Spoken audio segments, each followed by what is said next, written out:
What's up, guys? Welcome back to True Crimes with Dixon. Get ready for another exciting video. Have you ever felt so frustrated, so wronged by the system or those in power that you just wanted to fight back in a big way? To make a statement that couldn't be ignored? Well, the story I'm about to tell you is about one man who took that feeling of injustice and resentment to the absolute extreme. On June 4th, 2004, a seemingly ordinary man named Marvin Heemeyer went on an absolute rampage in the small town of Granby, Colorado. Armed with an insane homemade armored bulldozer that he had secretly constructed, Heemeyer went on a 2-hour-long path of destruction, demolishing buildings and property worth millions of dollars. His targets weren't random, though. They were specifically chosen to get revenge against those he felt had wronged him over many years of zoning disputes, rejected business deals, and bureaucratic nightmares. The concrete company that sparked it all, the town hall, the newspaper that wrote against him, nothing was off limits for Marvin's Killdozer. Now you may be thinking, how could one man's grievances spiral so out of control into such an unbelievable act of rage? Well, strap in, because the bizarre and chilling story of Marvin Heemeyer and his Killdozer is one you won't soon forget. In the small town of Granby, nestled in the picturesque mountains of Colorado, there lived a man named Marvin Heemeyer. Born on October 28, 1951, on a dairy farm in South Dakota, Marvin's humble beginnings gave little indication of the infamy he would one day attain. After a stint in the Air Force stationed at Lowry Air Force Base in the 1970s, Marvin eventually found himself drawn to the quaint charms of Grand Lake and Granby in the late 1980s.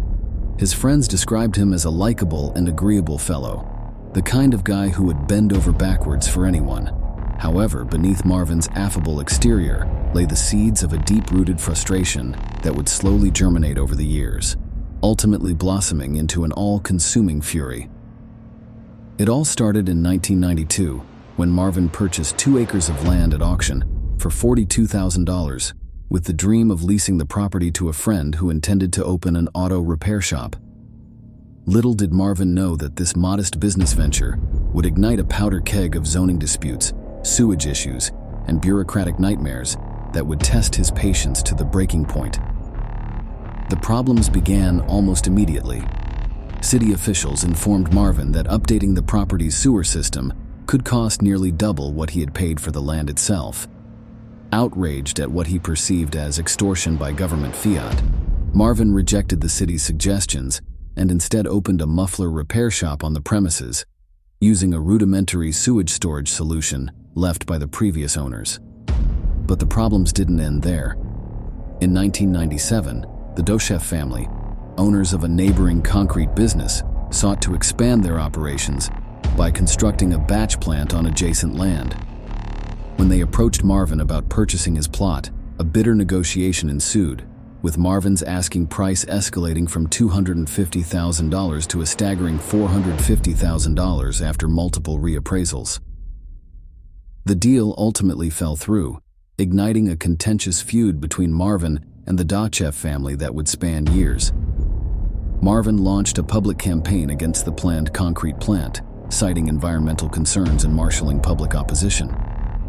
For a time, his efforts seemed to bear fruit, with the proposal facing significant resistance from concerned citizens.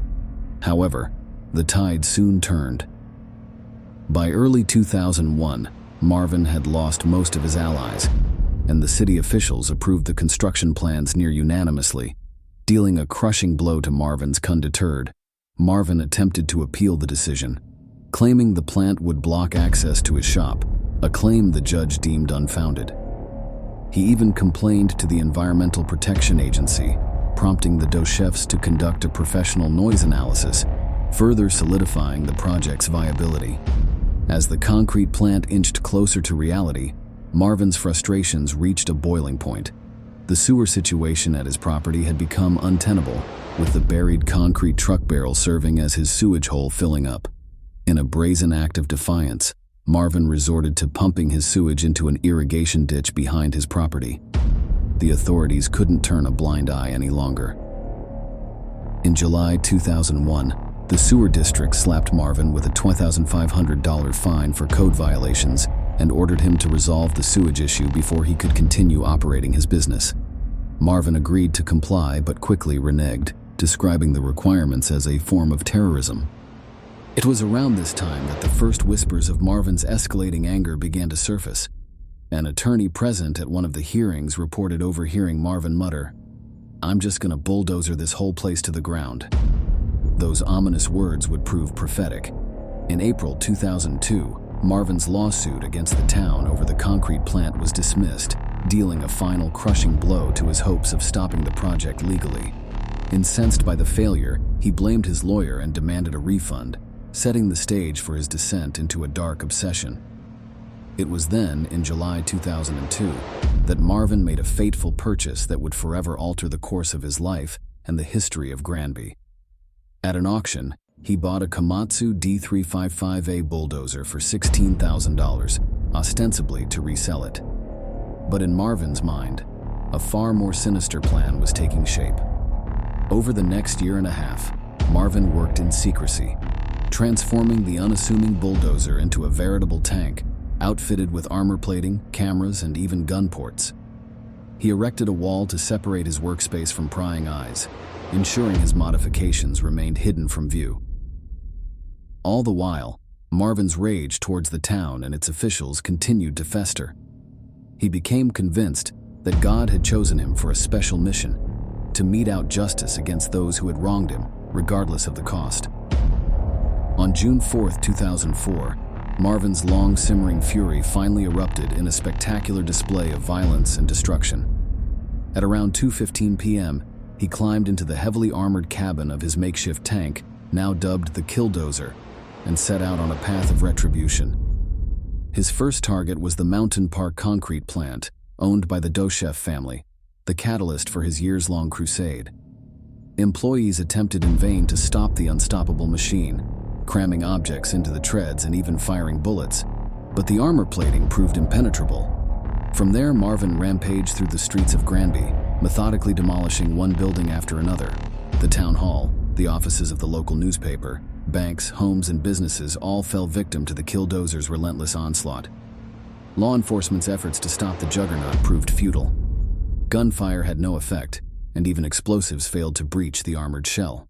At one point, authorities considered the unthinkable, deploying missile strikes from the National Guard to neutralize the threat. But Marvin's rampage was not merely an act of blind destruction. He had meticulously planned his targets, seeking vengeance against those he believed had wronged him over the years.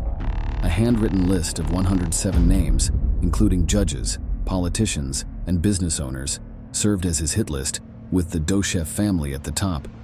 For 2 hours and 7 minutes, Marvin's reign of terror gripped the town, causing an estimated $7 million in damage and rendering many buildings uninhabitable.